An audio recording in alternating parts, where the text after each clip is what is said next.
Sahabat Shalom, Bapak Yahweh memberkati kita sekalian. Malam hari ini Bapak Ibu Saudara sekalian, senang rasanya kita bisa kembali beribadah Sabat dan ada di tempat ini untuk memuliakan Bapak Yahweh. Malam hari ini saya akan mengajak untuk kita bersama-sama merenungkan firman Tuhan yang akan berbicara tentang aku tidak pandai. Maukah Bapak Yahweh memakai aku? Mari kita bersama-sama membuka kitab suci kita di dalam kitab Alef Korintim atau kitab 1 Korintus pasal pertama ayat yang ke-25 sampai dengan yang ke-29. 1 Korintus pasal pertama ayat 25 sampai dengan yang ke-29, di situ dikatakan, sebab yang bodoh dari Elohim adalah lebih bijaksana dari manusia. Dan yang lemah dari Elohim adalah lebih kuat daripada manusia.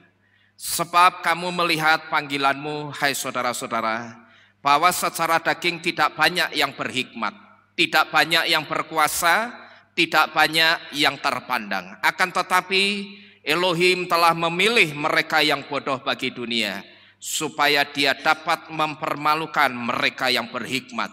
Dan Elohim telah memilih mereka yang lemah bagi dunia, supaya dia dapat mempermalukan mereka yang kuat. Dan Elohim telah memilih mereka yang tak berarti bagi dunia, dan mereka yang dihina serta mereka yang dianggap tidak ada, supaya Elohim dapat meniadakan mereka yang dianggap ada, sehingga setiap daging tidak dapat bermegah di hadapannya. Amin.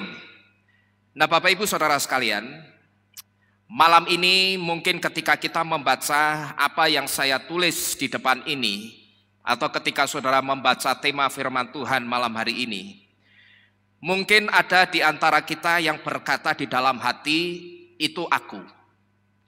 Artinya kita pernah ketika kita ditawari melayani Tuhan, lalu di situ kita berpikir, aku ini kan bukan orang pinter, apa bisa aku dipakai oleh Tuhan?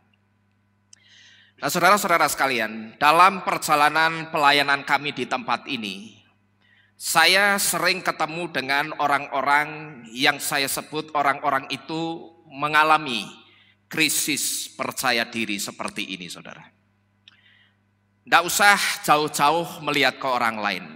Saya itu dulu juga begitu, saudara. Ketika saya harus melanjutkan tongkat estafet penggembalaan dari orang tua saya. Waktu itu saya ingat betul, saya itu mengalami yang namanya krisis percaya diri. Apalagi pada waktu itu modal saya untuk mengalami krisis percaya diri itu sangat besar. Saya punya modal, tapi modalnya itu modal untuk mengalami krisis percaya diri. Ya, seperti saya itu bukan orang yang punya kemampuan akademis yang baik, saya tidak bisa khotbah, dan saya itu juga bukan datang dari latar belakang orang yang berpendidikan tinggi, saudara. Kalau kemarin hari Rison Pak Dedeng sempat menyinggung di awal-awal khotbahnya, dia katakan setelah Pak Dani dan Ibu Hesti bersaksi, lalu Pak Dedeng ngomong apa? Saya minder dengan Pak Dani yang sekolah teologi. Tapi saya katakan mindernya Pak Dedeng itu masih mending, saudara. Dan bisa saya katakan kalau mindernya Pak Dedeng itu cuman merendah. Karena apa? Karena Pak Dedeng itu masih banyak kemampuan yang bisa dia andalkan. Dia pendidikannya tinggi, dan dia di perusahaannya itu juga punya kedudukan. Kalau tidak salah dia seorang manajer di perusahaannya. Nah, kalau saya, saudara, sudah pendidikannya tidak tinggi, lulus juga karena mujizat, nilainya juga jeblok, jadi lulus karena kemurahan Tuhan, terus tidak punya jabatan apa-apa. Kalau manajernya Pak Dedeng itu manajer beneran. Nek saya manajer apa? Menek pager nek aku, ya. Jadi kalau Pak Dedeng masih ada yang diandalkan, tapi saya betul-betul tidak ada yang diandalkan, saudara. Maka saya ingat pada waktu saya harus meneruskan tongkat estafet penggembalaan dari orang tua saya. Pada waktu itu saya mengalami yang namanya krisis percaya diri. Jadi kalau saya renungkan dan saya ingat-ingat lagi dulu saudara, lengkap sudah modal saya itu untuk mengalami krisis percaya diri pada waktu itu. Dan saudara tahu krisis percaya diri yang saya alami itu menghantui saya sampai bertahun-tahun loh saudara. Ya, itu tidak hilang dalam waktu yang cepat. Saya masih ingat dulu ketika pertama kali khotbah, saya masih ingat materi yang saya bawakan itu tentang mengusik doktrin Tritunggal. Ya, pertama kali khotbah langsung gaya, pakai PowerPoint. Yang bikinin istri saya masih ingat pada waktu itu, saya tidak bisa komputer. Saya kalau mau nyalain komputer yang model PC begini saja takut saudara. Karena begitu tak nyalain tit gitu, gegek nanti tak nyalain tit, bledak. Ya toh? Maka komputer aja saya tidak bisa, apalagi bikin PowerPoint. Saya ingat pada waktu itu istri saya suruh, tolong bikinin PowerPoint ya, tentang doktrin Tritunggal sama gambar-gambarnya. Tapi pada waktu itu saya juga ingat saudara, pertama kali saya berdiri di tempat ini khotbah, saya itu mau kencing di celana loh, ya. Cuman saya nahan supaya tidak meredek itu bagaimana. Nah itu tak kuat-kuatkan sampai akhir saya menyampaikan firman. Jadi kalau saya renungkan, saya ingat-ingat lagi dulu sekitar kurang lebih 10 tahun yang lalu, lengkap sudah modal saya untuk pada waktu itu saya mengalami yang namanya krisis percaya diri. Memang orang yang bersikap seperti ini, saya katakan memang ini bukan sikap yang baik saudara. Ya, orang yang mengalami krisis percaya diri kemudian dia menjadi minder, itu memang bukanlah sikap yang baik. Tapi kalau buat saya saudara, orang yang seperti ini masih lebih baik ketimbang orang yang over percaya diri. Ya, itu kalau buat saya. Setelah pelayanan saya itu berjalan sekian tahun, saya mulai melihat bahwa ternyata tidak serta-merta orang yang krisis percaya diri itu tidak baik. Tapi kemudian ketika saya diperhadapkan, saya ketemu dengan orang yang over percaya diri, di situ saya mulai coba bandingkan, saya compare. Oh, ternyata orang yang mengalami krisis percaya diri, minder, tidak percaya diri itu tidak sepenuhnya tidak baik. Tapi ternyata masih lebih baik ketimbang orang yang over percaya diri. Karena setelah saya perhatikan orang yang minder, yang kurang percaya diri, itu saya perhatikan kecenderungannya orang yang mengalami krisis percaya diri itu biasanya dia lebih mawas diri. Itu saya perhatikan seperti itu saudara. Dan biasanya juga orang yang masuk dalam krisis percaya diri, dia itu akan lebih berhati-hati di dalam bersikap. Tapi kalau orang yang over percaya diri, dan ketika orang itu tidak bisa membedakan antara over percaya diri dengan tetap semangat, nah ini yang bahaya kalau itu dibawa ke pelayanan saudara. Ya seringkali kan kita kalau kasih semangat orang kita ngomong apa? Tetap semangat ya, maju terus, kan gitu, betul saudara ya. Nah cuman bahayanya ketika orang dikasih selamat atau semangat seperti itu, terus orang itu jadi over percaya diri dan dia tidak bisa membedakan antara over percaya diri dengan tetap semangat. Kalau ini dibawa ke dalam ranah pelayanan, ini akan sangat membahayakan pelayanannya. Karena ketika orang itu sudah over percaya diri, di situ biasanya orang itu akan lupa untuk mengandalkan Tuhan di dalam pelayanannya. Saya perhatikan seperti itu saudara.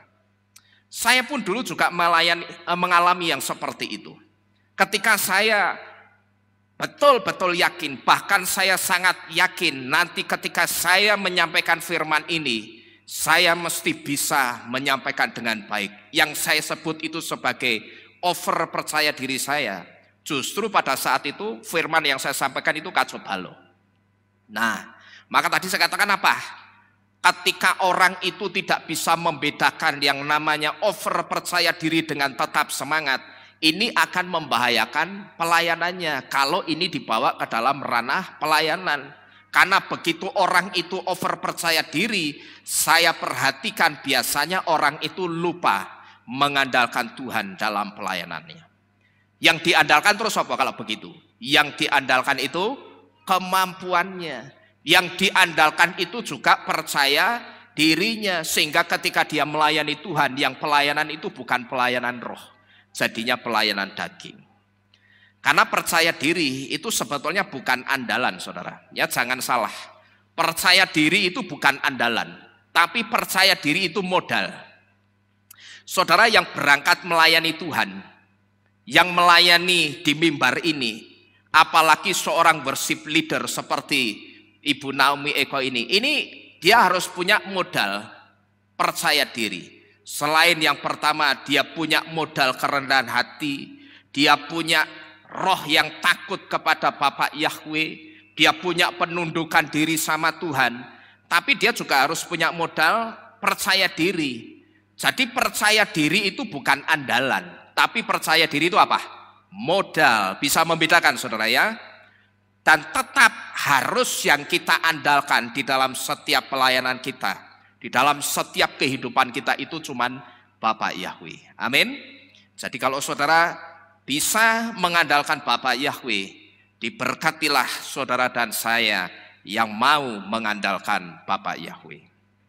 Nah, kalau ada di antara kita saudara yang mungkin pernah berpikir seperti tema yang kita lihat pada malam hari ini, Pak, aku kan bukan orang pinter. Apa bisa aku itu dipakai Tuhan? Kok Bapak suruh aku melayani Tuhan? Memangnya Tuhan itu akan pakai aku untuk melayaninya? Saya jawab pasti bisa, saudara. Buktinya apa? Buktinya saya sendiri. Saya itu sama sekali bukan orang yang pinter dalam hal apapun. Tapi saya perhatikan dan saya merasakan betul Bapak Yahweh itu banyak menyingkapkan banyak hal kepada saya. Yang kalau saya pikir-pikir dan saya renungkan, kalau secara otak manusia saya tidak mungkin saya itu bisa memahami penyingkapan-penyingkapan yang seperti itu. Wong saya itu kalau saya ingat pada waktu sekolah, saya itu gobloknya rak jamak, saudara. Jadi nek ngomong goblok itu tidak cuma goblok, tambahi goblok gitu loh ya. Saking gobloknya rak jamak sekolahnya itu. Tapi kalau sekarang saya dibuat ngerti banyak hal oleh Bapak Yahweh. Nah, ini adalah satu bukti bahwa ketika Bapak Yahweh itu ngomong, aku akan memakai yang bodoh dari dunia. Apa yang dikatakan Yesua dan Bapak Yahweh itu bukan isapan jempol, saudara. Itu bukan cuma janji-janji belaka. Tapi ketika Bapak Yahweh itu ngomong, aku akan memakai yang bodoh yang dari dunia, rupanya itu betul-betul Tuhan tepati. Buktinya saya. Ya, saya sudah memberitahu kepada saudara seperti apa saya ini, saudara ya. Sekolah tidak ada pintar-pintarnya sedikit pun, tapi dalam perjalanan pelayanan saya merasakan betul bagaimana Bapak Yahweh itu banyak sekali menyingkapkan banyak hal-hal yang tersembunyi kepada saya, yang kemudian itu saya bagikan lagi kepada saudara. Jadi pengalaman saya ini membuktikan bahwa ketika Bapak Yahweh itu mengatakan aku akan memakai yang bodoh yang dari dunia, Bapak Yahweh membuktikan apa yang dia ucapkan. Jadi kalau ada di antara saudara yang berpikir, aku kan bukan orang pinter, memangnya Bapak Yahweh mau pakai aku? Saya jawab, jawabannya adalah Bapak Yahweh pasti mau memakai saudara. Amin. Tinggal sekarang saudara itu mau ndak dipakai sama Bapak Yahweh gitu loh. Kalau Bapak Yahweh itu mau pakai siapapun itu sebetulnya mau. Tinggal kitanya itu mau ndak dipakai sama Bapak Yahweh. Nah, namun demikian saudara, kalau di ayat 27 yang kita baca tadi dikatakan Elohim akan memilih yang bodoh dari dunia. Ketika saudara membaca ayat ini, saudara jangan pernah berpikir bahwa yang dimaksud yang bodoh itu cuman manusia, saudara. Ya, di ayat 27 di situ kan dikatakan apa? Namun Elohim akan memakai yang bodoh dari dunia. Kalau ayat itu dikatakan seperti itu, saudara jangan pernah berpikir kalau yang bodoh itu yang dimaksud cuman manusia. Keliru saudara. Kenapa? Karena kalau kita coba mundur ke ayat 25-nya, kalau saudara perhatikan baik-baik ayat 25, di situ tidak ada kata orang atau kata manusia. Tidak pernah di situ ditulis, aku akan memakai orang yang bodoh menurut dunia. Coba saudara cek, ada enggak kata orang di situ? Ada enggak? Tidak ada. Manusia ada, kata manusia, ayat 25. Tidak ada. Baik kata orang maupun kata manusia tidak ada di situ. Ya, di situ cuman dikatakan yang bodoh gitu loh saudara. Bahkan di situ dikatakan yang bodoh dari Elohim lebih bijaksana dari manusia. Coba saudara perhatikan lagi ayat 25. Saudara buka ayat 25. Di situ dikatakan apa? Coba saudara baca. Ayat 25a. Dikatakan apa itu? Yang bodoh dari Elohim lebih bijaksana dari manusia. Saudara perhatikan ini baik-baik. Seharusnya ketika saudara lihat ayat ini, saudara curiga. Di situ dikatakan yang bodoh dari Elohim lebih bijaksana dari manusia. Nah, kalau dikatakan lebih bijaksana dari manusia, itu berarti arahnya bukan kepada manusia. Karena di situ dikatakan lebih bijaksana dari manusia. Jadi yang dimaksud yang bodoh di sini arahnya sekali lagi bukan kepada manusia. Tapi di sini Yesua itu sedang memakai hamor atau keledai untuk mempermalukan hikmat manusia. Mungkin ada di antara kita yang bertanya di dalam hati begini, Pak, kenapa arahnya kok ke keledai? Karena keledai itu seringkali dianggap sebagai binatang yang dungu atau bodoh.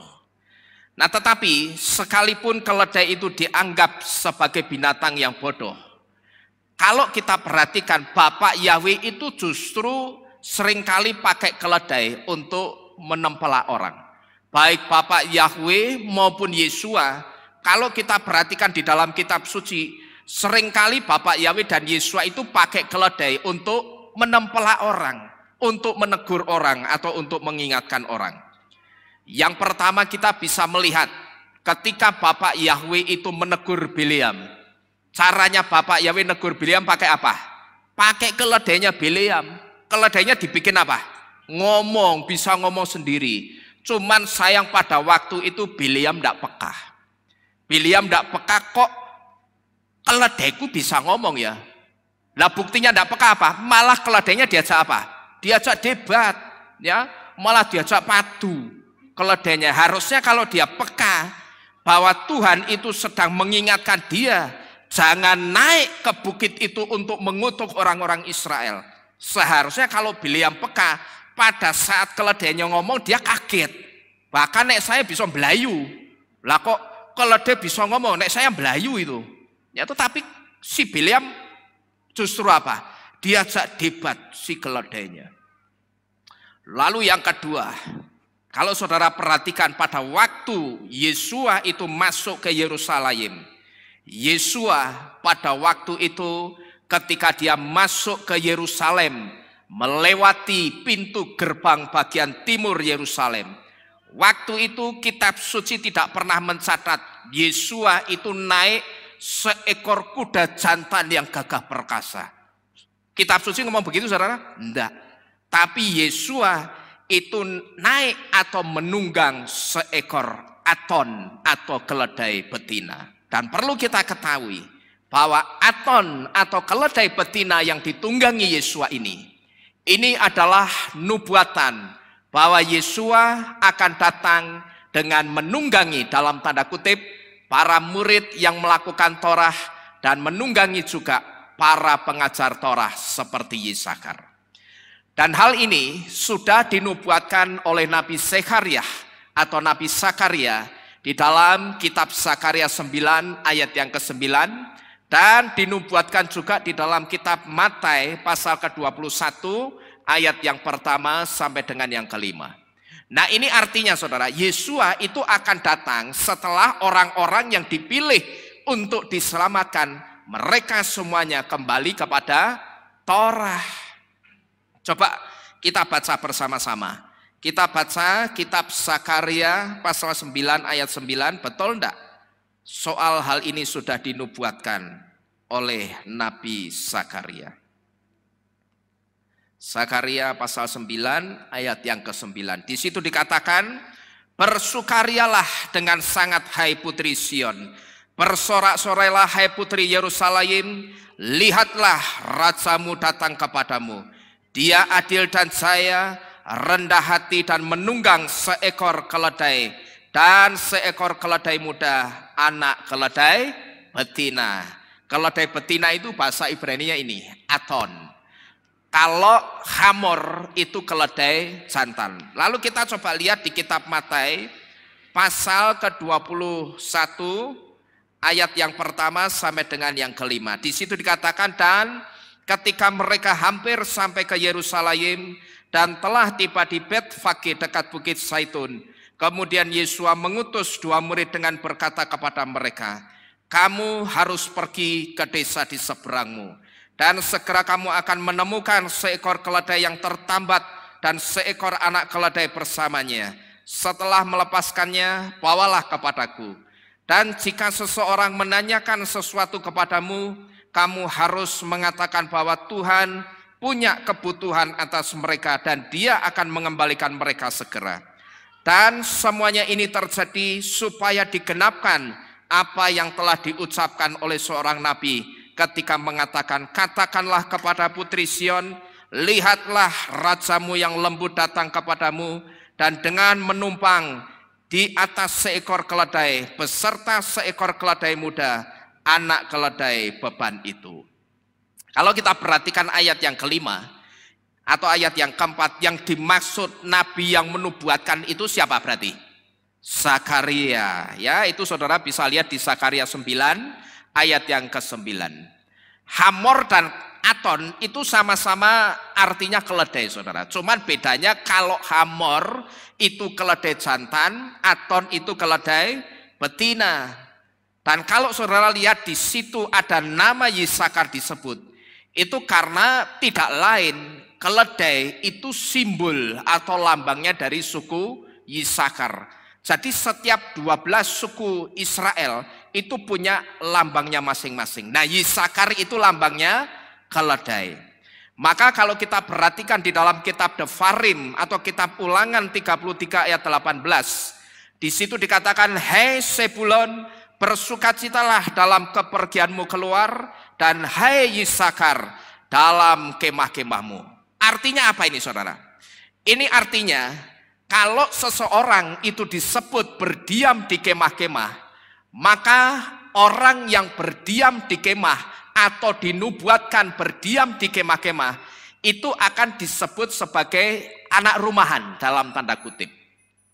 Yaitu orang yang akan lebih banyak diam di rumah atau di kemah daripada keluar rumah untuk berburu atau melakukan perjalanan. Dan ini saudara, ini mengacu kepada pengertian bahwa orang tersebut adalah orang yang mendedikasikan waktu dan hidupnya untuk mempelajari dan mengajarkan Torah. Jadi inilah yang dimaksud dengan Yesua nantinya itu akan datang setelah orang-orang yang dipilih untuk diselamatkan, mereka semua itu kembali kepada Torah. Jadi kalau sekarang ini saudara sudah merasa tidak nyaman dengan keadaan dunia ini, yang kita lihat dengan mata kepala kita sendiri, di mana orang-orang yang ada di seluruh dunia ini dipaksa diisi barangnya anti Hamasyah. Dan sekarang ini kita juga bisa melihat dengan mata kepala kita, sudah mulai masuk mesin pembunuh yang baru yang namanya virus hepatitis, di mana disinyalir melalui sebuah penyelidikan virus itu konon katanya penyebabnya karena barangnya anti Hamasiah yang diinjeksi ke dalam tubuh setiap orang. Apa enggak jahat itu saudara? Ya. Kalau saudara kemarin Rison saya sempat dengar katanya ada yang ngomong sama istrinya Pak Dedeng, kok firmannya menakutkan. Saya simpulkan ketika ada orang yang mengatakan kok firman yang kita dengar akhir-akhir ini menakutkan. Saya simpulkan berarti ada di antara kita itu yang sudah merasa tidak nyaman dengan dunia ini. Nah, kalau saudara merasa sudah tidak nyaman dengan keadaan dunia ini, dan saudara mau mempercepat kedatangan Yesua, malam ini kita sudah diberitahu caranya saudara. Caranya gimana? Kalau kita perhatikan melalui nubuatan simbol suku Yisakar ini atau keledai ini, kita bersama-sama diberitahu caranya. Yaitu bagaimana? Kembalilah ke Torah dan cintailah dan lakukanlah Torah Bapak Yahweh. Hari ini kita sudah diberitahu. Kalau saudara itu merasa tidak nyaman dengan keadaan dunia ini, melalui simbolnya suku Yisakar yang adalah keledai, nubuatan simbol suku Yisakar ini memberitahu kita, kalau kita mau mempercepat kedatangan Yesua, ya kalau kita perhatikan ini, berarti kita bisa simpulkan, ya kita harus cepat-cepat kembali ke Torah. Kita harus mencintai Torah. Dan kita juga harus melakukan Torah. Jangan saudara hanya melakukan di tempat ini. Saudara katakan ya. Kalau saudara nyanyi, saudara katakan ma'ahafti Torateha Yahweh. Ya betapa aku mencintai Torahmu Yahweh. Tapi di luaran sana, begitu saudara pulang dari Kehilat, saudara tidak jadi pelaku Torah. Ya percuma. Itulah satu di antaranya kenapa Yesua itu tidak datang-datang. Kalau kita mengacu ke nubuatan ini. Ini kalau kita perhatikan, Yesua ketika menunggang keledai, itu sebuah nubuatan loh saudara.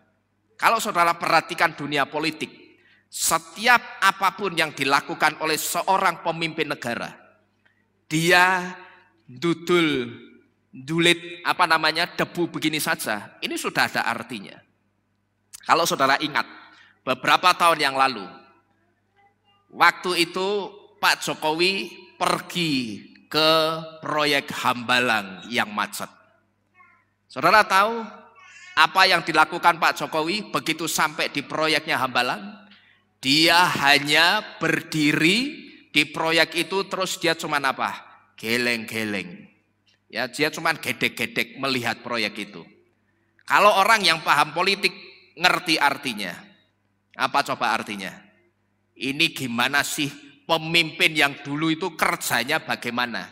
Proyek cuma kayak gini sampai mangkrak gitu loh. Sudah keluar duit banyak tapi mangkrak. Maka Pak Jokowi cuma apa? Geleng-geleng. Itu kode saudara ya. Kalau manusia saja itu bisa ngode, menubuatkan dengan cara-cara, dengan mimik, dengan gerak tubuh, itu sebetulnya nyontoh Yesua. Jadi kalau Yesua itu masuk ke Yerusalem lewat pintu gerbang timur, naik keledai, apa yang dinaiki Yesua atau ditunggangi Yesua itu juga nubuatan. Tidak kebetulan. Keledai itu simbolnya suku apa tadi? Yisakar. Yisakar kalau kita mengacu kitab Devarim 33 ayat 18 tadi, ketika Yakub itu memberkati 12 anaknya sampai di Sebulon dan Yisakar, yang lain itu berkatnya satu-satu. Tapi begitu sampai di Sebulon dan Yisakar itu berkatnya jadi satu ngomongnya. Kepadamu hai Sebulon akan dikatakan apa tadi?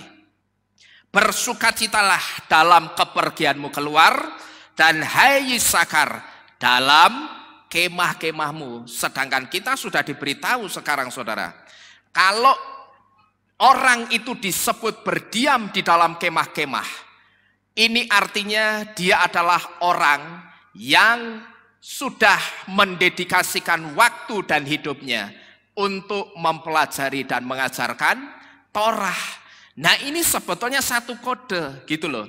Yang ditunggangi Yesua itu keledai. Keledai itu simbol dari suku Yisakar. Sedangkan Yisakar itu dinubuatkan untuk mempelajari dan mengajarkan Torah. Ini artinya Yesua itu nanti ketika dia datang, dia akan datang ketika orang-orang yang sudah dipilih dan diselamatkan itu semuanya kembali kepada Torah. Mungkin ada di antara kita yang berpikir, alah masih lama Pak. Kita tidak pernah tahu kapan Yesua itu akan datang. Mungkin kita juga ada di antara kita yang berpikir, alah kalau aku kan pokok ngenteni wae. Yesua mau datang kapan ya tak tunggu teko ya diangkat syukur, ora ya syukur. Apa kita mau begitu saudara?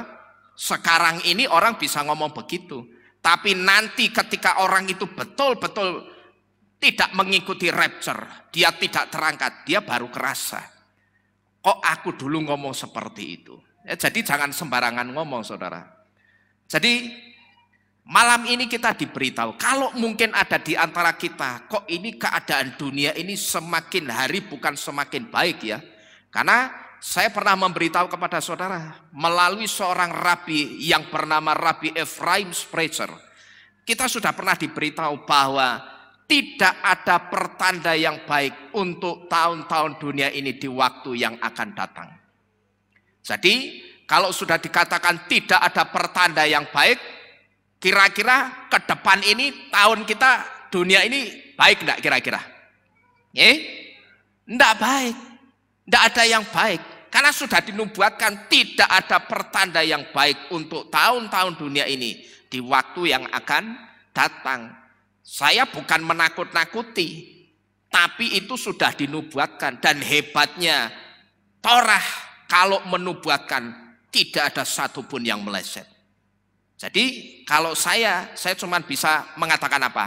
Kalau Yesua belum datang dan kita masih diizinkan nonton, ya mari kita nonton bersama-sama apa yang dinubuatkan Torah. Tetapi saya cuma percaya Bapak Yahweh itu belum melakukan rapture, belum mengadakan pengangkatan. Berarti Roh Kudus masih ada bersama-sama dengan kita. Dan kalau Roh Kudus masih ada, Roh Kuduslah yang akan menolong saudara dan saya. Percayalah ya, kalau kita diizinkan nonton, ya sudah kita nonton saja saudara.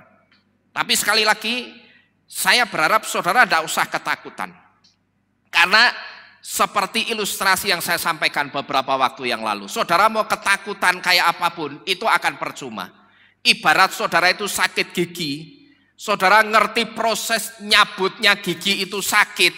Bahkan kalau yang rusak itu gigi bungsu bagian belakang, itu harus dicabut pakai cara apa?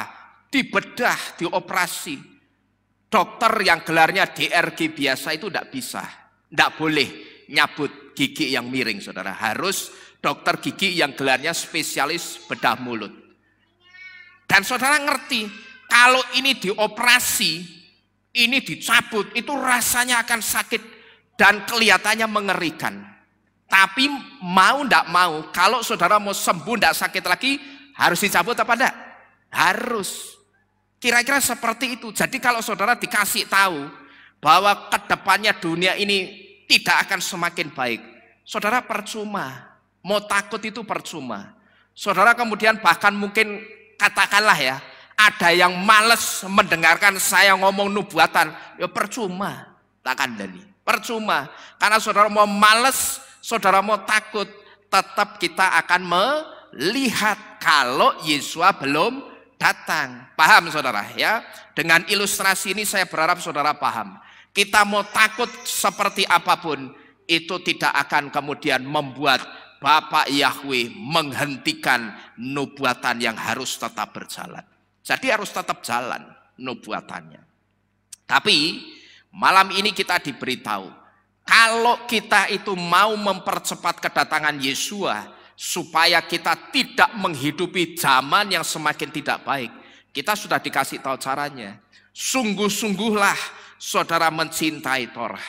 Sungguh-sungguhlah lakukan Torah. Kalau Torah ngajar kita hidup, makan makanan, ikuti pola hukum kasrut, ya ikuti, belajar lakukan. Torah suruh kita ibadah Sabat, ya ibadah Sabat lah. Gitu loh. Karena Torah itu tidak pernah menjerumuskan kita. Tapi Torah itu baik untuk kehidupan kita. Jadi Bapak Ibu Saudara sekalian, malam ini kita sudah diberitahu bagaimana caranya kalau kita itu mau mempercepat kedatangan Yesua. Sungguh-sungguhlah mencintai Torah Bapa Yahweh. Kemudian kita kembali ke pertanyaan yang berkaitan dengan keledai yang adalah simbol dari orang yang dianggap bodoh. Ada satu pertanyaan begini saudara, kenapa Yesua itu mau atau justru memakai orang yang dianggap bodoh? Di sini saudara, saya coba merenungkan kenapa Yesua itu justru melakukan yang bertolak belakang dengan apa yang dilakukan oleh orang-orang yang ada di dunia ini. Kalau kita perhatikan, 99% pemilik perusahaan di dunia ini, ketika mereka itu memilih karyawan, mereka pasti akan memilih orang yang punya skill atau punya kemampuan untuk orang itu kemudian diambil dan dipekerjakan di perusahaannya. Betul saudara ya? Saya sebut 99% perusahaan yang ada di dunia ini, dimanapun itu saudara. Ketika mereka merekrut karyawan, pasti akan cari karyawan sing goblok apa sing punya skill. Saya tanya, sing punya kemampuan, ya gitu loh. Nek kita ngomong begini, kita tanya sama pemimpin perusahaan, Bapak nyarinya karyawan sing pinter apa sing goblok? Ya mesti sing pinter toh. Kanggo apa sing goblok, gitu loh. Tapi saudara, kalau kita perhatikan Yesua, melalui Rabi Saul tadi saudara, Yesua itu justru milih orang-orang bodoh untuk pekerjaan Tuhan. Ya, kalau kita bandingkan, maka saya coba renung-renungkan. Ini Yesua itu gimana sih ya? Kalau kita pikir pakai nalar kita itu tidak ketemu. Di saat orang-orang dunia, pemilik perusahaan di dunia ini, 99% mereka ketika merekrut karyawan, pasti akan merekrut karyawan yang punya skill atau kemampuan. Nah tapi kok Yesua itu justru milihnya orang-orang bodoh untuk pekerjaan Tuhan. Di sini saudara, saya coba merenungkan, kenapa sih Yesua itu kok justru milih dan pakai orang-orang bodoh? Nah di situ pada saat saya coba renungkan, saya menemukan beberapa hal yang kemudian menjadi jawabannya.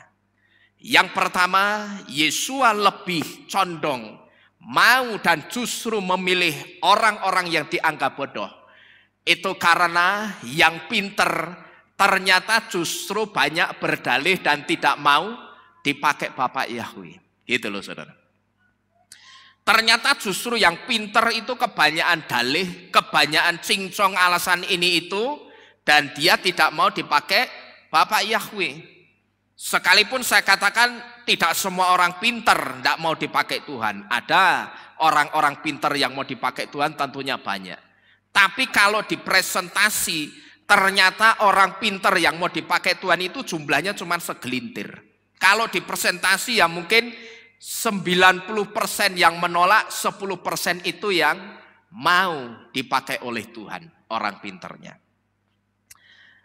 Orang yang disebut pinter, kalau kita perhatikan yang duduk sebagai pemimpin gereja, kalau kita perhatikan waktu-waktu ini, berapa banyak di antara mereka yang mereka itu tidak mau dipakai Bapak Yahweh untuk menyampaikan kebenaran yang seutuhnya. Tapi kalau saya perhatikan, mereka justru menolak kebenaran itu. Yang pinter itu ketika disuruh Bapak Yahweh, kamu kan gembala, kamu kan pemimpin gereja, kasih tahu ke jemaatmu, mulai hari ini jangan lagi nyembah Tuhan yang salah, tapi sembahlah Tuhan yang benar yang namanya Yahweh dan Yesua. Tapi ternyata ketika mereka disuruh Bapak Yahweh seperti itu, justru apa yang mereka lakukan? Ini loh, mereka apa ini? Berdalih macam-macam dan tidak mau dipakai oleh Tuhan. Maka inilah kenapa melalui Rabi Saul, Yesua itu mengatakan yang bodoh dari dunia itu justru akan dipakai Tuhan. Karena yang pinter ternyata apa tadi? Tidak mau dipakai. Diomongi, kamu tak kasih tugas tanggung jawab menggembalakan domba-dombaku. Buat domba-dombaku itu kenal gembala agungnya yang namanya Yahweh dan Yesua. Tapi ternyata pemimpin-pemimpin itu justru banyak berdalih. Tuhan, kalau aku suruh domba-dombamu memanggil namamu Yahweh, nanti bisa pecah Tuhan. Dan engkau tahu, lihat aku merintis ini berpuluh-puluh tahun. Tuhan tahu, rintisan ini dimulai hanya dari 2 orang. Tapi sekarang Tuhan lihat, jumlahnya sudah 20 ribu orang. Nah kalau aku suruh domba-dombamu ini manggil namamu Yahweh dan Yesua, menggantikan nama yang lama, ya bisa bubar Tuhan. Kalau bubar Tuhan, terus terang nanti kampung tengah saya juga ikut bubar. Piring saya juga akan ikut pecah. Bagaimana itu saudara? Ya, ini yang saya sebut sebagai pemimpin-pemimpin gereja yang dipercaya Bapak Yahweh tidak mau dipakai oleh Bapak Yahweh. Mereka ini bukan orang-orang bodoh. Ya. Mereka orang-orang pinter yang rata-rata gereja-gereja yang besar, bahkan saya sebut sebagai mega church, itu adalah orang-orang jebolan sarjana teologi, jebolan-jebolan sekolah teologi. Cuman saya aja yang sekolahnya di sekolah teologi. Saya tidak jebolan teologi, saudara. Tapi kenyataannya apa? Ketika Bapak Yahweh suruh umat-umatku nyembah gembala agungnya yang benar, yang bernama Yahweh dan Yesus, mereka justru apa ini? Berdalih dan tidak mau dipakai oleh Bapak Yahweh. Jadi inilah kenapa Yesua itu justru mengatakan apa? Yang bodoh dari dunia itu justru akan aku pakai untuk mempermalukan hikmatnya orang pinternya dunia ini. Gitu loh saudara. Karena apa? Karena yang pinter itu pakai hikmatnya sendiri untuk mengajar. Ngerti tidak? Kenapa? Karena yang pintar itu pakai hikmatnya sendiri untuk ngajar. Pengertian ini ditunjukkan oleh arti-arti huruf het yang ada di dalam kata hamor yang artinya keledai. Nah, di mana keledai ini adalah simbol dari orang yang dianggap bodoh. Di mana het itu memiliki arti hakmah yang artinya hikmat. Karena kata hakmah itu diawali dengan huruf het ini ya dari sini. Het, kaf, mem, dan he. Ini ada huruf het di pojok ini. Lalu het itu juga punya arti sekuler atau sekuler atau hal-hal yang bersifat duniawi atau kebendaan dan bukan bersifat kerohanian. Nah hal-hal yang bersifat duniawi dan bukan kerohanian ini berbicara tentang segala sesuatu di luar hikmatnya Bapak Yahweh. Lalu het itu juga punya arti private atau pribadi, yang arti-arti ini kemudian memberitahu kepada kita. Dan gabungan antara private dan hakmah ini berbicara tentang hikmat manusia itu sendiri. Kalau orang bodoh, karena dia tidak tahu tentang Bapak Yahweh, maka orang bodoh itu akan belajar saudara tentang Bapak Yahweh. Dia akan cari tahu Bapak Yahweh itu yang pertama siapa sih.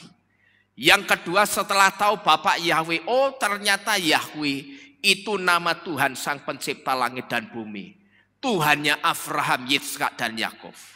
Dan setelah dia cari tahu siapa Bapak Yahweh, dia kemudian akan cari tahu bagaimana sih Bapak Yahweh itu. Dia akan cari tahu, dia akan belajar saudara. Dan nanti ketika dia sudah jadi tahu tentang Bapak Yahweh, maka kalau saudara perhatikan, dia itu juga akan mengajarkan siapa Bapak Yahweh itu yang sesungguhnya. Dan apa yang diajarkan itu akan diajarkan seutuhnya. Ketika dia belajar, dia cari tahu, dia dikasih tahu Bapak Yahweh itu nama Yahweh itu Tuhan Sang Pencipta langit dan bumi. Yahweh itu begini-begini. Nanti ketika dia sounding lagi, dia ajarkan ke orang lain, apa yang diajarkan itu utuh. Tidak ditambahin, tidak dikurangi. Ya, itu ciri-cirinya orang yang dianggap bodoh. Itu seperti itu biasanya. Jadi seperti istilahnya saya sebut dia kulaan ilmu. Dia kulaan ilmu yang dia terima itu kemudian dia sounding ke orang lain. Yang pengetahuan yang dia dapat itu dia sampaikan. Oh, Bapak Yahweh itu seperti ini loh. Dia beritakan. Nah, itu materinya persis plek ketika dia diajari tentang Bapak Yahweh. Itu saya sebut dia sedang memberitakan kebenaran. Itu seutuhnya. Tapi kalau kita perhatikan saudara, ketika sudah masuk ke ranahnya orang-orang yang disebut pinter, kemudian nama Yahweh itu ditambahi dengan kata-kata apa? Nama itu terlalu kudus, tidak boleh dipanggil gitu loh. Jadi kalau saya bicara ini arahnya bukan ke sekolah teologi ya saudara ya. Kalau saya bicara orang bodoh yang belajar dan mencari pengetahuan tentang Bapak Yahweh, yang saya maksud orang bodoh itu bukan belajar ke sekolah teologi ya. Perhatikan ini baik-baik. Ya, yang saya maksud orang bodoh itu bukan belajar ke sekolah teologi ya, tapi orang yang disebut bodoh itu belajarnya dia langsung belajar dan diajari oleh Roh Kudus itu sendiri. Karena apa? Karena saya mendapatkan satu informasi, ada sekolah teologi ya, itu yang justru mengajarkan nama Yahweh itu tidak boleh disebut. Jadi kalau saya katakan orang bodoh yang belajar, itu belajarnya bukan ke sekolah teologi ya, tapi dia belajar dan diajari langsung oleh siapa tadi? Roh Kudus, gitu loh saudara ya. Jangan saudara berpikir apa yang saya katakan ini tanpa dasar saudara. Apa yang saya katakan ini ada dasarnya. Tapi betul-betul ada satu dasar yang kuat. Karena saya betul-betul coba mengamati. Dan itu saya mengamatinya cukup lama loh saudara. Saya mengamati orang-orang yang disebut pinter itu seperti apa sih? Bagaimana sih kira-kira? Ketika mereka itu disodorkan nama Yahweh dan Yesua. Ketika mereka disodorkan Torah, itu kira-kira seperti apa? Yang kalau saya perhatikan, di situ kemudian pada saat saya coba mengamati, saya coba merenungkan kenapa ya orang yang sekolah teologi, titelnya banyak, itu ngajarnya justru tidak sesuai dengan firman. Lalu di situ saya bertanya dalam pikiran saya, loh bukannya pada waktu sekolah teologi yang diajarkan itu firman. Tapi kenapa begitu lulus dari sekolah teologi yang diajarkan keluar dari firman? Nah di sini saya bertanya-tanya saudara. Kalau orang itu ngajar Torah sudah digenapi Yesua, sehingga kita tidak perlu melakukan Torah lagi. Bukankah ini pengajaran yang keluar dari firman? Lalu ketika ada orang yang mengajar, tidak perlu nama Yahweh dan Yesua, cukup pakai Allah dan Yesus sama saja. Saya juga bertanya, bukankah ini juga keluar dari firman? Cuman saya perhatikan, saya dengar katanya orang itu sekolah teologi.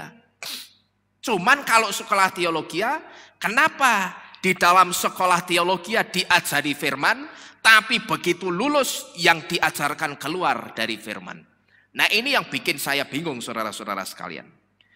Maka inilah kenapa Yesua itu tidak pernah mau pakai orang yang disebut pinter, tapi tidak pernah mau tunduk sama Yesua. Tapi justru sama orang yang dianggap goblok, dianggap bodoh sama orang-orang dunia, itu justru malah dipakai Yesua. Jadi melalui keledai ini saudara, kita sedang diberitahu bahwa kalau kita itu mau dianggap bodoh, dianggap goblok kayak apapun sama orang lain, tapi ternyata kalau kita itu mencintai Torah Yahweh, justru saudara dan saya yang akan dipakai Bapak Yahweh. Amin. Ya saudara mau dibilang goblok, kamu itu bodoh, kamu nyembah Yahweh, nyembah Yesua, kamu melakukan Torah itu bodoh. Wong Torah sudah digenapi Yesua, kok kamu ikut-ikut melakukan? Memangnya kamu bisa? Asal saudara tahu, ketika saudara itu mau dikatain bodoh seperti apapun, tapi ketahuilah justru ketika saudara dan saya itu mau mencintai Torah Yahweh, saudara dan sayalah yang dianggap bodoh itu yang akan dipakai oleh Bapak Yahweh. Tapi akan terjadi sebaliknya saudara. Kita mau pinternya kayak apapun, tapi kalau kita tidak mencintai Torah, dan kalau kita itu seorang pengajar, tapi justru mengajar, ndak usah pakai Torah lagi, ndak perlu itu. Saudara tahu, Bapak Yawi cuma ngomong apa? Ora kanggo gawe kowe. Ngerti? Ya. Saudara mau pinternya kayak apa? Tapi pada saat saudara pinter, saudara lalu ngajar, kita itu ndak perlu Torah lagi. Bapak Yawi cuma ngomong apa? Ya wis titik. Mulai hari ini ora kanggo gawe kowe. Ya. Ora kanggo gawe gitu loh. Karena apa? Wong Torah itu ucapanku, Torah itu firmanku, itu dafarku. Kok kamu berani-beraninya mengatakan tidak perlu pakai Torah lagi?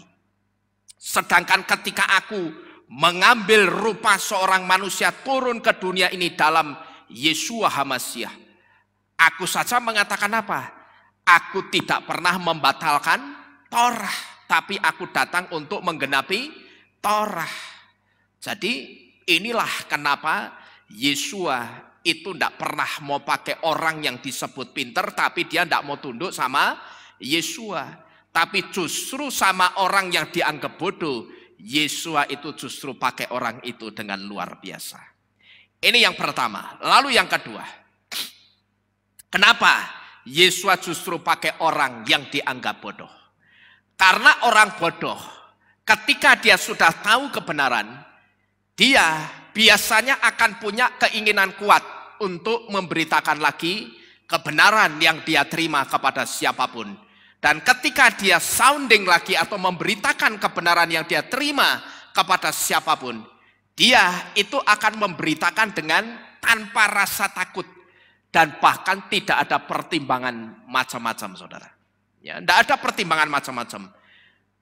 Karena begitu dia mengenal kebenaran, dia ngerti kebenaran, dia itu rasanya sukacita sekali. Nah, orang kalau sukacita itu kan pengennya melakukan apa saja. Satu di antaranya dia ingin melakukan apa? Wah, aku sudah ngerti kebenaran, maka kebenaran ini harus aku sampaikan juga kepada orang lain. Supaya apa? Supaya jangan cuman aku yang diselamatkan, tapi orang lain juga ikut diselamatkan. Ya, jadi kenapa Yeshua itu justru cenderung memakai orang bodoh? Karena orang bodoh ketika dia sudah ngerti kebenaran, dia akan langsung punya keinginan kuat untuk memberitakan lagi kebenaran yang dia terima kepada siapapun. Dan itu dia lakukan dengan tanpa rasa takut dan tanpa pertimbangan macam-macam. Pengertian ini, saudara, ini ditunjukkan oleh arti-arti huruf mem yang ada di dalam kata hamor ini. Di mana huruf mem itu memiliki arti mayim, yang adalah air artinya. Air di sini ini adalah kata sandi atau simbol dari orang banyak. Kumpulan besar orang dari berbagai bangsa, kaum, dan bahasa. Dan ini berbicara tentang orang-orang yang belum mengenal kebenaran. Tapi mem itu juga punya arti mighty, yang artinya kuat. Ini berbicara tentang kerinduan atau keinginan yang kuat. Jadi saudara-saudara sekalian, orang yang disebut bodoh biasanya tidak banyak mikir kalau mau melakukan sesuatu, kan gitu, ya toh? Orang yang disebut atau dianggap bodoh itu biasanya kalau mau melakukan sesuatu, dia tidak banyak mikir, pokok lakukan begitu saja. Maka ketika dia itu ngerti kebenaran, biasanya dia itu juga tidak banyak mikir ketika muncul keinginan kuat di dalam jantung hatinya untuk memberitakan lagi kebenaran yang dia terima. Kalau saya ingat-ingat, ini persis dengan apa yang dikatakan seorang motivator terkenal yang terkenal dengan motivasi nyelenehnya yang namanya Bob Sadino. Bob Sadino pada waktu dia hidup, dia itu pernah ngomong apa? Orang goblok biasanya lebih berani dibanding orang pinter. Sebab orang goblok itu sering tidak berpikir panjang atau banyak pertimbangan. Sedangkan orang pintar terlalu banyak apa ini? Pertimbangan, gitu loh saudara. Jadi saya percaya ketika Bob Sadino mencetuskan motivasi nyelenehnya ini juga pasti ada ilham Roh Kudus yang menyertai orang ini. Sekalipun dia bukan orang yang percaya Bapak Yahweh. Tapi ingat, keadilan Bapak Yahweh itu berlaku untuk siapapun. Mau orang itu percaya Bapak Yahweh, mau orang itu tidak percaya Bapak Yahweh. Bapak Yahweh itu juga kasih kepinteran, kepandaian, kehebatan kepada orang-orang yang tidak percaya Bapak Yahweh. Jadi ketika Bob Sadino mencetuskan motivasi nyelenehnya ini, yang bagi kalangan orang-orang pendidikan tinggi itu dianggap sebagai sesuatu yang ngawur. Tapi kenyataannya kita bisa melihat dia seorang pengusaha yang sukses, saudara. Ya, kan kenyataan tidak bisa memungkiri. Orang tahu dan orang melihat dia adalah seorang pengusaha yang sukses. Dan saudara tahu kalau dia dipanggil kasih motivasi yang katoan begini, katoan pendek begini. Kamu panggil aku ya aku sukanya celana pendek begini, mau ndak? Kalau suruh pakai celana panjang, ndak suka aku. Ya, kalau panggil aku ya pokok katoan cekak begini, ya silahkan panggil, ndak mau ya sudah. Dan kita bisa melihat kenapa kok dia sampai dipanggil untuk memberi motivasi kepada orang lain. Ya karena orang banyak melihat bisnisnya, usahanya sukses gitu loh saudara-saudara sekalian. Dan ini kalau saya renungkan, kenapa Yesua itu cenderung memakai orang bodoh ketimbang orang pinter. Ini persis apa yang dikatakan oleh Bob Sadino. Tapi bukan berarti Yesua nyontek Bob Sadino. Bob Sadino yang nyontek Yesua gitu loh. Karena apa? Karena ternyata orang bodoh ketika dia sudah ngerti kebenaran, dia punya keinginan kuat untuk memberitakan kebenaran yang dia terima itu kepada orang lain. Dan ketika dia lakukan itu, tidak pernah ada rasa takut dan pertimbangan yang macam-macam gitu loh saudara. Memang sikap seperti ini saya katakan plus minus. Ya, sikap asal terjang pokok melaku itu memang plus minus saya katakan. Kalau dikaitkan dengan pengajaran yang diterima seseorang, ya ini memang ada plus minusnya. Kalau yang diterima orang itu pengajaran yang benar, ya jadinya bagus. Artinya begini, ada katakanlah orang yang dia tidak tahu apa-apa, yang kalau bahasa kitab suci itu disebut sebagai orang bodoh. Lalu katakanlah dia datang ke tempat ini atau datang ke satu gereja. Dia mau belajar karena dia rindu, dia memberitakan kebenaran lagi kepada orang lain. Tapi kalau inputnya atau pengajaran yang diajarkan ke orang ini benar, ya jadinya bagus. Artinya jadinya bagus. Ketika dia keluar beritakan kebenaran, yang disampaikan berarti benar enggak? Benar, karena inputnya benar. Tapi kalau inputnya enggak bagus, otomatis yang keluar apa? Pengajarannya ngawur apa benar?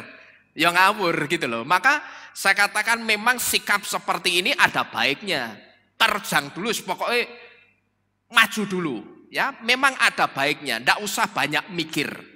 Tapi ternyata sikap seperti ini plus minus juga saudara. Kalau input yang dia terima itu benar, ketika dia sampaikan lagi ke orang lain, pengajarannya pasti benar. Cuman ketika input yang dia terima itu salah, seperti satu di antaranya, kamu tidak usah ikut-ikutan ya. Nanti kalau kamu ketemu kelompok orang yang nyembah Yahweh dan Yesua, kamu tidak usah ikut-ikutan nyembah Yahweh dan Yesua. Yahweh Yesua itu sesat, ngerti tak gue? Oh ya Pak, siap. Nah karena dia petobat baru, pokok apa yang dikatakan pendeta kan inputnya dimasukkan otak. Ya begitu dia melakukan misi penginjilannya, dia ngomong. Dia bilang juga sama orangnya dia injili, dia katakan apa? Nanti ya Bapak pokok percaya Tuhan Yesus saja. Karena Tuhan Yesus itu Allah kita yang perkasa. Ya toh? Nah ini kan input yang salah. Berarti pengajarannya ikut salah apa benar itu? Ikut salah, paham saudara ya? Memang yang seperti ini plus minus kalau dikaitkan dengan pengajaran yang diterima seseorang. Kalau yang dia terima itu pengajaran yang benar, jadinya bagus. Tapi kalau yang dia terima inputnya salah, jadinya juga tidak bagus. Tapi terlepas dari plus minus ini saudara, sebetulnya inilah yang membuat Yesua itu satu di antaranya memilih untuk memakai orang yang disebut bodoh ketimbang orang yang disebut pinter. Karena orang bodoh itu ketika dia ngerti kebenaran, dia tidak banyak apa tadi? Pertimbangan. Dia tidak banyak pertimbangan macam-macam, dia tidak banyak rasa takut macam-macam. Pokok dia jalani dulu, dia beritakan kebenaran itu. Saya masih ingat saudara, sekitar 20-30 tahun yang lalu, ada, kalau orang-orang lama di sini mungkin ingat ya, dulu kita pernah Tuhan pakai memenangkan jiwa di daerah Purwodadi, daerah Godong lebih tepatnya. Nah, di situ ceritanya begini. Ada satu anak lurah atau siapa itu saya lupa ya, namanya Pak Darwito. Pada waktu itu ketika intinya begini, Pak Darwito itu anak orang yang berpengaruh di desa itu. Nah, dia punya saudara, itu Dugdeng. Dugdeng ngerti saudara? Preman besar gitu loh di Jakarta. Di daerah Sunter kalau tidak salah. Nah, pada waktu saudaranya yang preman di Jakarta itu ngerti kalau Pak Darwito itu bahasanya dulu dikristenkan, langsung premannya yang dari Jakarta, saudaranya Pak Darwito ini pulang. Dia pulang ke Purwodadi dengan satu rencana. Sing ngristenke sedulurku iki sapa? Yang mengkristenkan saudaraku Darwito itu siapa? Namanya siapa? Namanya Pak Heri. Oke. Aku akan pulang, saya akan pulang untuk membunuh Pak Heri. Itu pulang sudah ada dengan rencana mau membunuh papa saya pada waktu itu.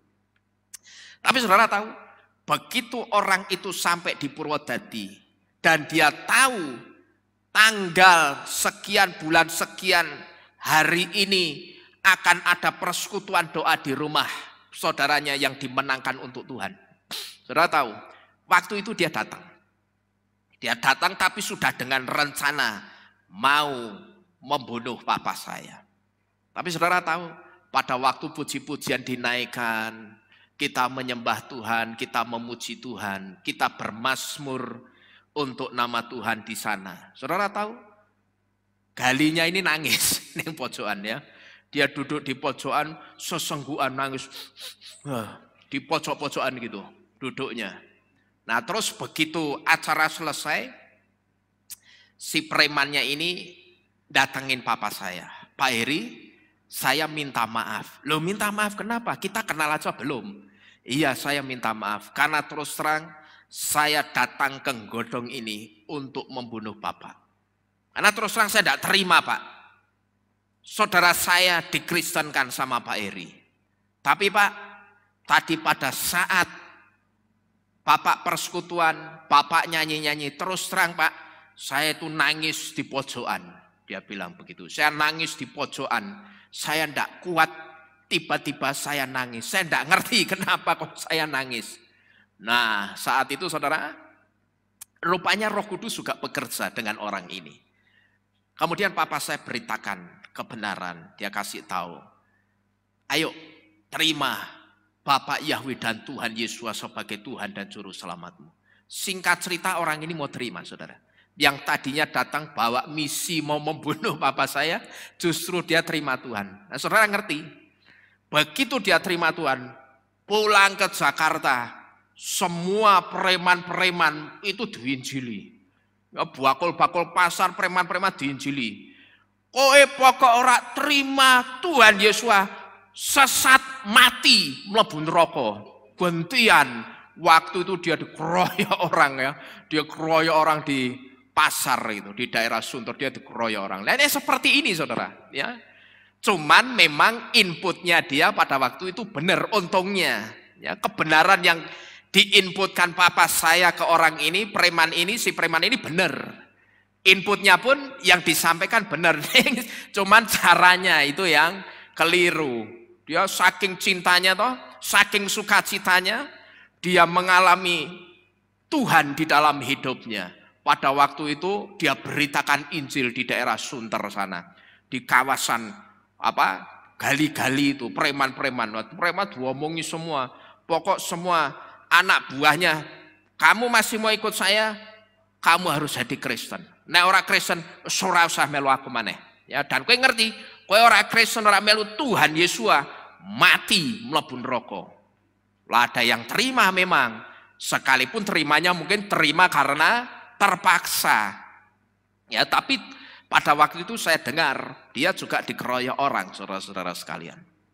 Jadi ini membuktikan kalau inputnya benar, pengajaran firman tentang Bapak Yahweh itu benar, keluarnya yang benar, sekalipun caranya yang keliru. Ya, jadi Bapak Ibu Saudara sekalian, terlepas dari plus minus ini, Yesua memakai orang yang lebih bodoh ketimbang orang pinter, karena orang yang dianggap bodoh itu tidak banyak pertimbangan gitu loh, tidak banyak rasa takut. Piye ya, kok nek aku tak beritakan, yo nek aku masih dianggap sebagai teman dan sahabatnya. Bagaimana kalau diputus pertemananku saat itu ketika aku memberitakan nama Yahweh dan Yesua? Orang yang dianggap bodoh disukai Yesua karena tidak banyak pertimbangan model begini, saudara. Saya perhatikan di kalangan kita itu masih ada orang-orang yang banyak pertimbangan. Ya, dulu saya pernah memberitahu kepada saudara, sampai ada orang yang dia sudah dibaptis pembaruan, dimeterai nama Yahweh dan Yesua, tapi begitu dia diceng sama kelompoknya, dia dijauhi sama kelompoknya, tidak mau dekat-dekat lagi. Sekarang kita tidak usah tunjukkan identitas kita kalau kita orang percaya Yahweh dan Yesua. Sudah, kalau untuk intern kita sendiri yang sudah terima Yahweh, ya it's okay. Kamu boleh mengenal aku sebagai orang percaya Yahweh. Tapi untuk keluaran di komunitas kita, sudahlah kita ngomong aja, kita masih nyembah Yesus Kristus. Bagaimana ini, saudara? Saya hanya mengatakan orang ini berarti lupa dengan satu ayat yang dikatakan apa? Siapa malu mengakui aku di hadapan manusia, aku pun Yesua juga malu mengakui orang itu di hadapan malaikatku. Dia lupa sama ayat ini. Dia sudah mengatakan apa? Sudah deh, identitas kita di dalam Bapak Yahweh tidak usah ditonjol-tonjolkan. Saya perhatikan di antara kita masih ada yang seperti itu juga, saudara. Saudara hati-hati loh ya. Kalau saudara masih malu dengan Bapak Yahweh, wong Bapak Yahweh itu Tuhan yang benar, kalau saudara malu itu keliru gitu loh. Seharusnya yang malu Bapak Yahweh, iki anakku isin-isin, mbakku isin, aku isin karo bocah iki. Gitu loh. Harusnya yang malu Bapak Yahweh. Jangan sampai saudara malu. Ya, kalau saudara malu, Bapak Yahweh pun juga akan malu sama saudara. Perhatikan ini baik-baik ya. Waktunya sudah semakin dekat. Waktu menjelang kedatangan Yesus itu sudah semakin dekat. Bagaimana jadinya? Kalau begitu hari Tuhan itu tiba, ternyata saudara tidak masuk dalam program rapture-nya, pengangkatannya Bapak Yahweh. Setelah saudara cari tahu, kenapa Tuhan? Ada apa? Kenapa aku tidak diangkat? Kalau mungkin Bapak Yahweh saat itu masih bisa ngomong sama saudara, dia akan ngomong apa? Piye nek Bapak Yahweh ngomong, lah kowe isin karaku. Piye coba? Ya toh? Kamu sama teman-temanmu tidak berani mamer-mamerkan aku sama temanmu. Padahal orang yang baru pacaran, saudara. Ya toh, kalau kita sama Bapak Yahweh dan Yesua itu kan harus seperti orang yang baru jatuh cinta. Orang yang baru jatuh cinta itu biasanya ngapain? Dia akan pamer-pamerkan kekasihnya kepada orang lain, sekalipun orang lain itu tidak tanya. Kan gitu, ya toh? Biasanya gitu. Ya coba saudara ingat-ingat biyen pas jatuh cinta pertama kali. Ya toh pamer ke, weh pacarku jenenge subur, ngerti rak kowe? Ya. Padahal sing diomongi ora takon pacarmu jenenge sapa, tapi karena rasa cintanya dia pamer-pamerkan. Kowe ngerti rak? Oh, pacarku bagus ganteng, jenenge subur. Jenenge subur. Nek ora dipamerke ini malah bahaya. Ini tanda tanya, ini ada sesuatu ini ya. Padahal orang itu tanya enggak, saudara? Enggak tanya. Lah harusnya kita dengan Bapak Yahweh dan Yesus itu begitu.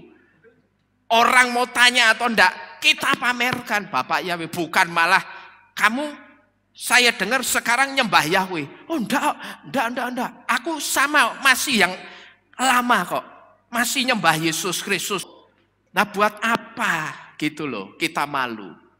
Ingat, Bapak Yahweh sudah ngomong, siapa yang malu mengakui aku di hadapan manusia, aku pun juga akan malu mengakui orang itu di hadapan para malaikatku. Nanti kalau malaikatnya, Tuhan, kayak ono sing kentir kayak gini buri. Siapa itu? Rak kenal aku. Coba, bagaimana perasaanmu kira-kira pada waktu itu? Nyaman enggak kira-kira? Kira-kira seperti itulah perasaannya Bapak Yahweh ya. Loh Tuhan, kan dulu aku sudah dimeterai pakai nama Yahweh dan Yesua, ora urusan ya. Kamu ditanya orang, kamu percaya Yahweh dan Yesua? Kamu bilang apa? Oh enggak, kamu begitu ketakutan. Seolah-olah namaku itu nama setan. Lah kalau kamu malah nyembah setan kok bangga, gitu loh. Maka begitu malaikat itu anu sing keri satu Tuhan, siapa tuh? Nah itu, rak kenal. Ya. Bagaimana perasaan kita saudara? Saya yakin kalau saudara pernah dengar lagu, ingat lagu sakitnya tuh di sini, wis koyo ngono iku kira-kira ya. Bapak Yahweh itu seperti itu, sakitnya itu di sini kira. Ya, kowe mbiyen isin, kayak angok-angok kayak. Ini yang kedua saudara, ya. Lalu yang ketiga, perlu kita ketahui bahwa Yesua itu justru lebih suka memakai orang yang dianggap bodoh. Itu karena ketika orang yang dianggap bodoh tahu kebenaran, dia akan setia dengan kebenaran itu. Ya, huruf res dan artinya di dalam kata hamor yang memiliki arti be faithful atau setia. Arti dari huruf res ini memberitahu kepada kita. Jadi ini alasan yang ketiga. Kenapa Yesua itu justru mau memakai orang bodoh atau orang yang dianggap bodoh. Karena apa? Karena orang yang dianggap bodoh, begitu dia ngerti kebenaran, dia akan apa ini? Setia dengan kebenaran itu. Ya. Kalau saya gambarkan ya seperti ilustrasi gambar yang ada di depan ini. Kalau saudara perhatikan yang bodoh itu justru apa itu? Membersihkan kotoran yang menutupi kebenaran. Kalau ini saya sebut sebagai yang bodoh, ini yang pinter. Kalau saudara perhatikan yang bodoh itu justru ngapa ini? Ngelapi, justru dipel, dibersihkan kebenaran itu dari kotoran-kotoran. Tujuannya supaya apa? Supaya kebenaran itu kelihatan gitu loh. Tapi kalau saudara perhatikan yang pintar justru ngapa ini? Nutupi kebenaran sama kotoran ya. Coba saudara renungkan berapa banyak pemimpin-pemimpin gereja yang seperti ini, yang juga menutupi kebenaran Bapak Yahweh Yesua dan Torah. Saudara perhatikan banyak sekali loh pemimpin-pemimpin gereja yang sikapnya justru seperti itu. Banyak justru mereka yang menutupi kebenarannya Bapak Yahweh Yesua dan Torah. Tapi kalau kita perhatikan gambar ini, di sini kita bisa melihat saudara, yang bodoh itu menunjukkan kesetiaannya dengan kebenaran. Ya kalau saudara perhatikan, yang bodoh ini justru menunjukkan kesetiaannya dengan apa? Kebenaran itu yang dia terima. Dia bersihkan terus kotoran-kotoran yang sengaja dilemparkan orang pinter ini untuk menutupi kebenaran itu. Maka kalau kita perhatikan seringkali terjadi apa saudara? Orang yang dianggap bodoh itu justru lebih fanatik ketimbang kita yang sudah ngerti kebenaran duluan. Ya kalau saudara perhatikan, maka kalau saya itu ketemu, saya memberitakan nama Yahweh dan Yesua, lawan bicara saya itu orang yang keras, orang yang fanatik. Dia tidak mau terima nama Yahweh dan Yesua seketika itu juga ketika saya sampaikan.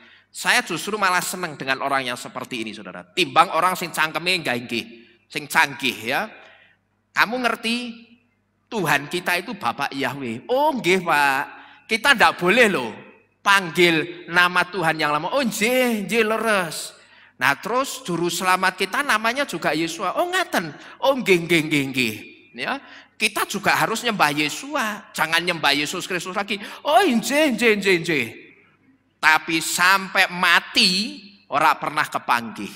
Ya mung cangkeme sing nggih gitu loh. Tapi kalau dengan orang yang kritis, yang seolah-olah mengumpan balik, seolah-olah dia menentang, justru saya malah suka. Karena apa? Karena saya ngerti, saya punya satu pengalaman memberitakan kebenaran dengan orang yang model begini. Kalau dia terima, dia bisa lebih fanatik, lebih dari saya, saudara. Ya, ini pengalaman saya. Ketika saya memberitakan orang yang keras, tidak mau terima, tapi ternyata begitu dia terima Bapak Yahweh dan Yesus, saudara tahu, fanatiknya itu lebih gila nih dari saya, lebih keras dari saya. Maka saya ketemu orang model begini justru senang. Ya saya cuma begini kok, titeni gue ya. Besok nek kamu sudah menerima Bapak Yahweh, kamu akan pasti lebih fanatik dari saya. Oke, sekarang saya tidak bisa merebut jiwamu secara fisik lewat sharing firman kebenaran ini. Tapi lihat saja, kamu akan saya rebut secara roh. Orang kalau direbut secara fisik, dia akan pasang kuda-kuda. Atau dia akan pasang besi, sorry ya. Kowe ngandani aku, Pak Lino, kowe lulusan apa?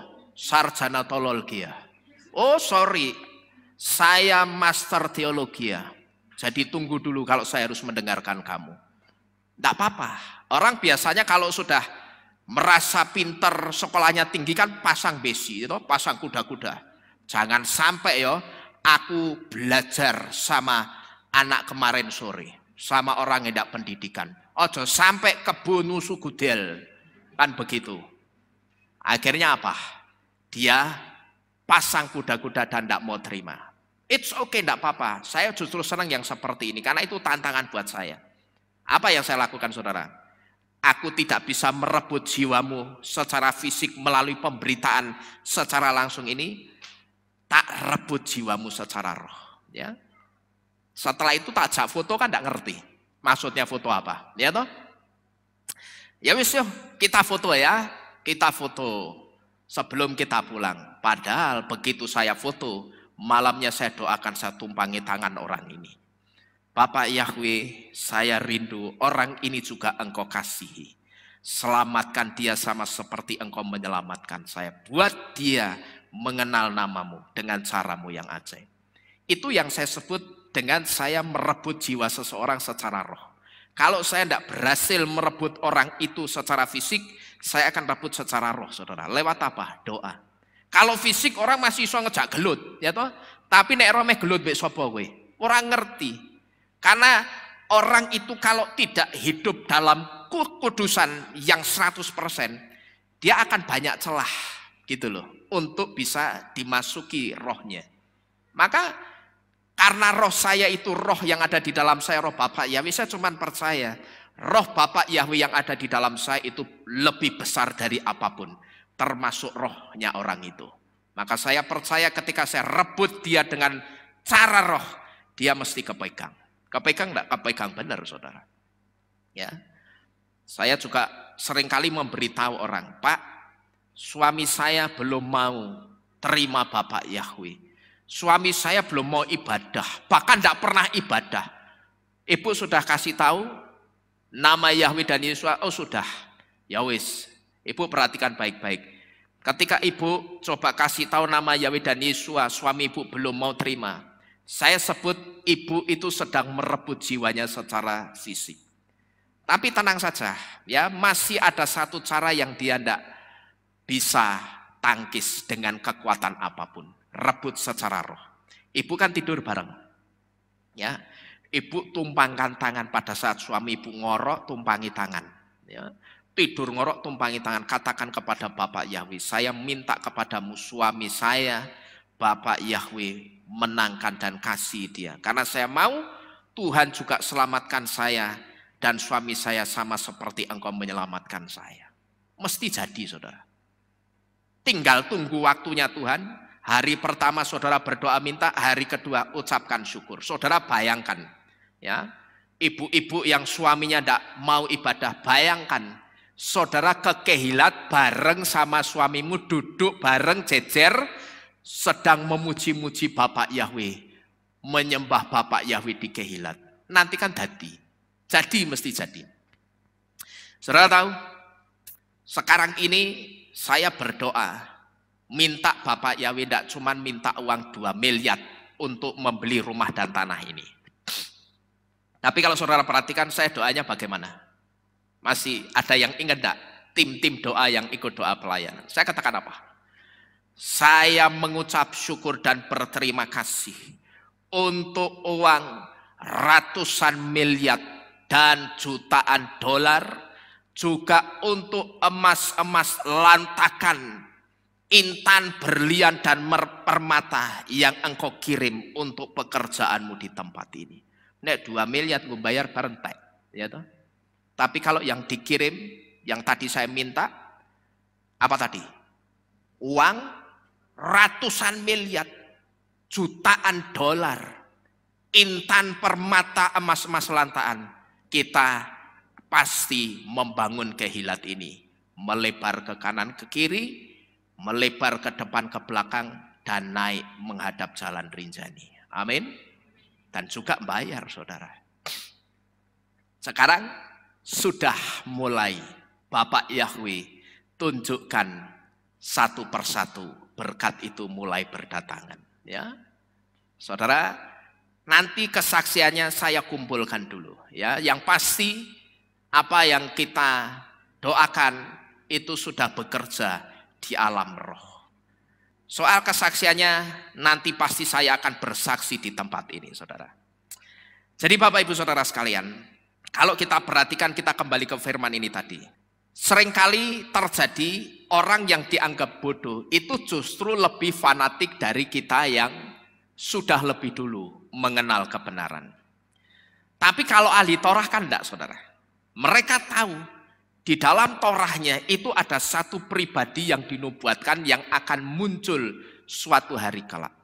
Tapi ternyata begitu nubuatan itu muncul, yaitu Yesua muncul, justru Yesua itu bukan dijadikan sahabat dan dielu-elukan, tapi Yesua itu justru dijadikan apa sama ahli Torah? Musuh bebuyutan. Kayak kalau saya bayangkan kok film Tom and Jerry, tikus sama kucing. Kayak ngelihat Yesua itu seperti Tom, kucingnya apa? Tom ya. Tom lihat tikus si Jerry. Si Yesua itu dianggap kayak si Jerry, kayak tikus gitu loh. Sama ahli Torah. Kalau lihat Yesua itu seperti lihat tikus yang harus segera diterkam gitu loh. Maka itulah yang saya sebut sebagai kejahatan ahli Torah. Ini kan aneh, saudara-saudara sekalian. Maka inilah kenapa Bapak Yahweh dan Yesua itu justru pakai orang-orang yang dianggap bodoh untuk pekerjaannya Tuhan. Karena Yesua dan Bapak Yahweh itu melihat orang-orang yang dianggap bodoh itu justru syarat dengan ketulusan. Ya, perhatikan ini baik-baik. Orang-orang yang dianggap bodoh itu justru syarat dengan ketulusan. Saudara lupakan cara mereka yang salah ketika mereka sudah mengenal kebenaran, kemudian mereka beritakan lagi kebenaran itu sekalipun dengan cara yang kasar seperti yang saya sampaikan kesaksian saya tadi soal preman yang di Jakarta. Saudara lupakan caranya dulu. Tapi kalau kita perhatikan, mereka tulus enggak itu? Begitu mereka ngerti kebenaran, yang ada di dalam jantung hati mereka itu cuma apa? Aku sudah ngerti kebenaran dan aku mesti selamatkan, maka aku pun juga harus dalam tanda kutip menyelamatkan orang lain melalui kebenaran yang aku sampaikan. Gitu loh saudara. Ini niat yang mulia enggak kira-kira? Mulia. Ini tulus enggak kira-kira? Tulus. Tapi kalau kita perhatikan pemimpin-pemimpin gereja justru enggak berani seperti mereka. Ketulusannya itu enggak berani seperti orang-orang yang dianggap bodoh ini. Jadi malam ini Bapak Ibu Saudara sekalian, ketika saudara datang ke kehilat dan saudara datang kepada Tuhan dengan kepandaianmu, saya bisa pastikan saudara pasti akan pulang dengan tangan kosong. Saudara juga pasti akan pulang dengan hati yang kosong. Tapi ketika malam ini saudara bisa datang kepada Tuhan sebagai orang bodoh, saudara buktikan apa yang saya katakan. Saya juga bisa memastikan saudara pasti akan mendapatkan apa yang saudara cari dari Bapak Yahweh malam hari ini. Amin. Asal saudara bisa datang sebagai apa tadi?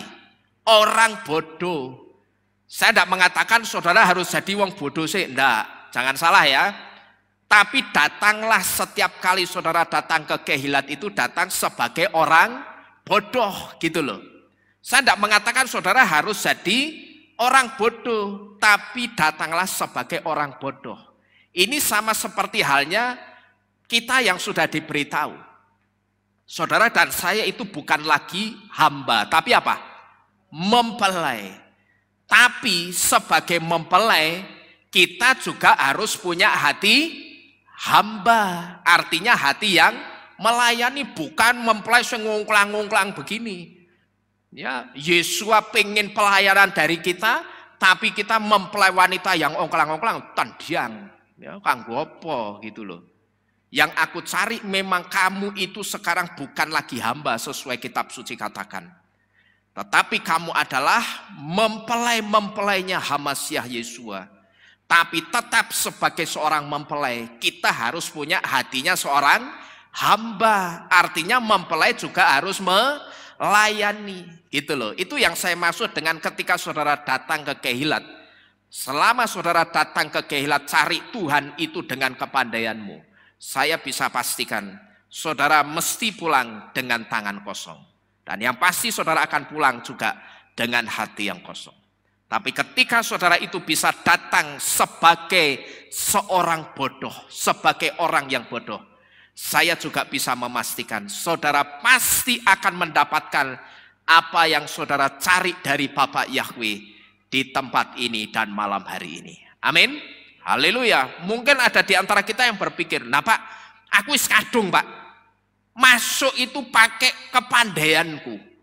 Aku masuk tadi pakai kepintaranku. Ya wis ora apa-apa. Ya, besok minggu depan ketika saudara mulai beribadah lagi, ingat ini baik-baik. Carilah Bapak Yahweh, datanglah sebagai orang bodoh. Saya percaya ketika saudara datang sebagai orang bodoh, saudara akan menemukan apa yang saudara cari dari Bapak Yahweh. Bapak Yahweh memberkati kita sekalian. Bersama-sama kita tunduk dalam doa. Kita akan akhiri firman pada malam hari ini. Haleluya.